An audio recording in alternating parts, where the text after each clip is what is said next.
নতুন নিয়মে বিশ্বকাপে প্রথম লাল কার্ড দেখলেন প্যারাগুয়ের মিগুয়েল আলমিরন। হাত দিয়ে মুখ আড়াল করে তুর্কির মার্ট মুলদারের সাথে কথা বলার কারণে এমন শাস্তি পেয়েছেন সাবেক নিউক্যাসল তারকা।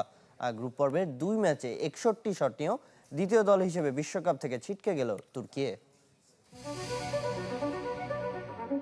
হাইতির পর দ্বিতীয় দল হিসেবে বিশ্বকাপ থেকে ছিটকে গেছে তুর্কি।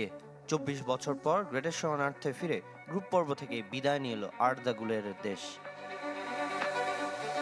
Colgate Max Fresh আছে আইসি কুলিং ক্রিস্টালস যা দেয় ম্যাক্সিমাম ফ্রেশনেস সহ Colgate Max Fresh। যদিও ইউরোপিয়ান প্রতিনিধিদের চেষ্টার কোনো কমতি ছিল না। গ্রুপ পর্বের 2 ম্যাচে গোলের জন্য শট নিয়েছে 61টি, যার মধ্যে অন টার্গেটে ছিল মাত্র 13টি। তবে গোলের দেখা পায়নি দেশটি। সান ফ্রান্সিসকোর বে এরেনায় মাত্র 65 সেকেন্ডে এদিন লিড নেয় প্যারাগুয়ে। মিডফিল্ডার মাতিয়াস গালার্সা দেশটির হয়ে বিশ্বকাপে দ্বিতীয় দ্রুততম গোল করেন, যা ম্যাচের ভাগ্য নির্ধারক। তবে এদিন এক নতুন অভিজ্ঞতার সাক্ষী হয়েছে লাতিন আমেরিকার দেশটি।